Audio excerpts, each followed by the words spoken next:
Hey guys, it's Channel Lego More here with another Lego Nexo Night Summer 2017 set review. Set number is 70356. This is the Stone Colossus of Ultimate Destruction. It has 785 pieces, 4 minifigures, 1 constructing character, and it retails for $70 here in the United States. Let's take a look at the box of this set. You can see the design of it looks pretty good. And then you have the back of the box. And you also have one thick-sized instruction manual. So let's get right to the figures of the set, and we'll start off with Stone Clay. This figure is exclusive. This is Clay as a stone, as turned to stone, like in a TV series. His Nexo power is called Haunted Armor. And you can see the shield. He can also grab onto it like a little vehicle, and which I think is pretty neat. He has the Tech Caliber blade in this trans blue color. He also has the sand blue design on him. He's been turned to stone, and you can see even his helmet is exclusive in sand blue. And you can see that face there, and there's the alternate showing a normal expression. His armor is also exclusive in this color, which looks really well done.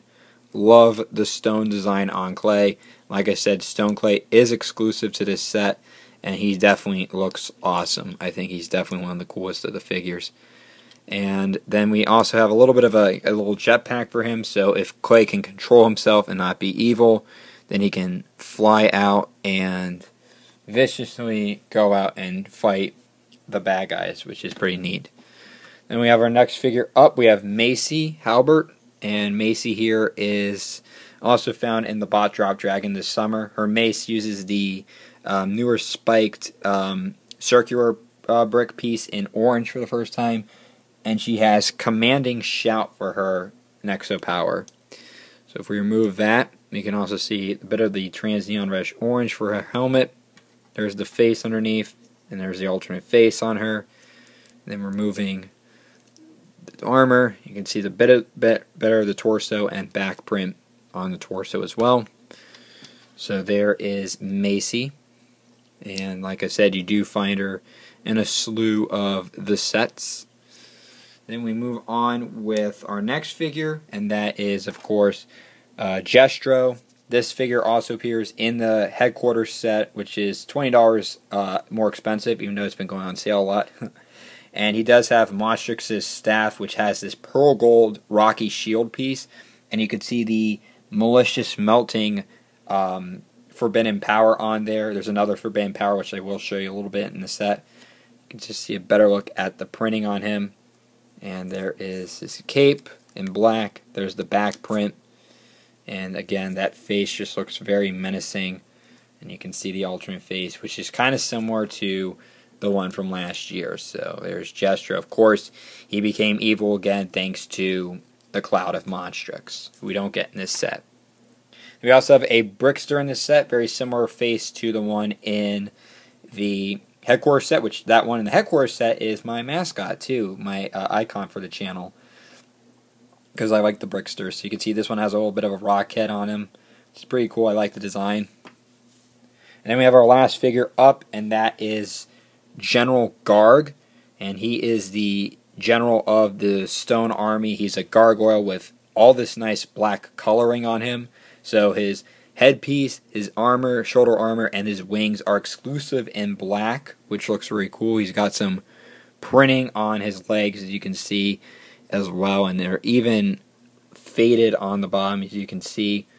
And then there's the face. He only has one face. He has a bit of head print on the back, though, of his head, as you can see. A better look there. And then again, removing his shoulder armor. He has a lightning staff. You can see the back print on him. So there is General Garg. Very cool figure, and he's only found in this set. So let's take a look at the Stone Colossus of Ultimate Destruction. So how does this thing awaken, you might ask? Well, Jestero and the Cloud of Monstrix, or Monstrix, just Monstrix, awaken him once all 12 forbidden powers have been retrieved. Now, he does have a crown up on the top, as you can see, which have blank shield prints and that forbidden power on him is called Corrupting Crush, which, of course, there's 12 of them, but you get only 2 in this set. So let's take a look at this guy so we can see from head to toe. Let's start off with the feet first. So the legs do not move whatsoever, even though you can actually move the toes a bit, which is pretty neat. I like how you can pose them.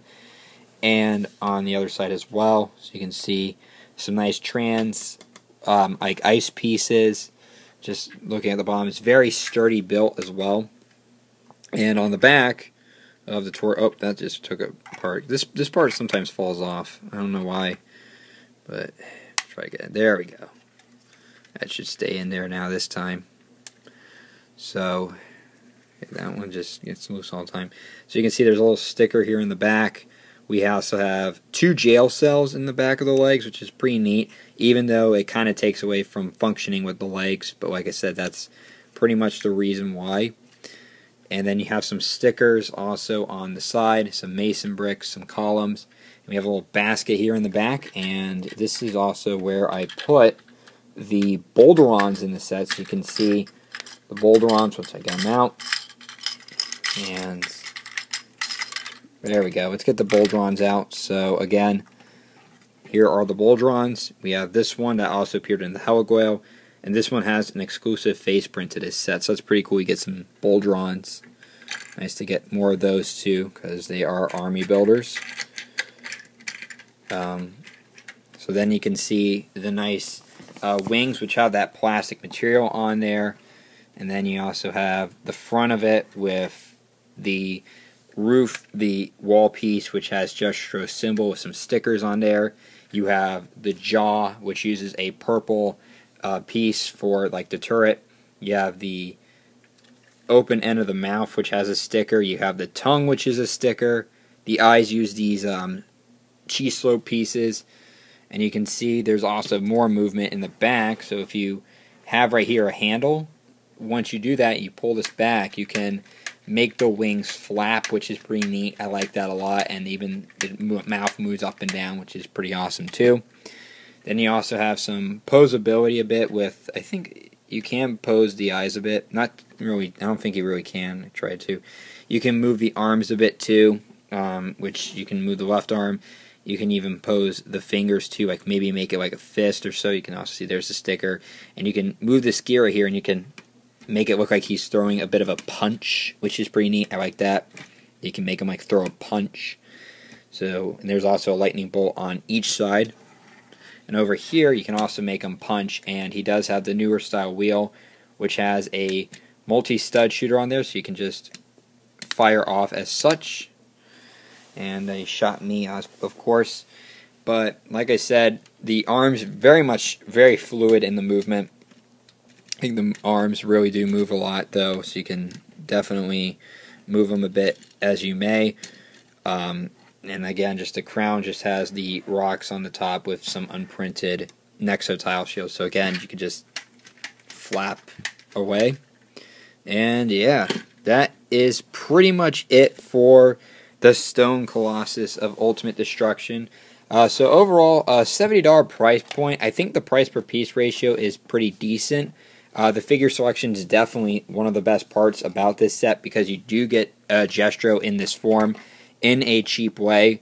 You do also get General Garg, who's a really cool Stone Army minifigure, but you also do get Stone Clay, who's completely exclusive just to this set, and that alone is another great deal. Now, the Colossus itself is an awesome build too, although I am a little disappointed by the lack of movement in the legs, but that is understandable given the fact of the jail cells in the back of the legs, which is awesome. I like the jail cells, but it does limit the movement. The arms move very well. I also love how you can pose the fingers, and I really like how they can make them look like they're punching out, which is pretty neat.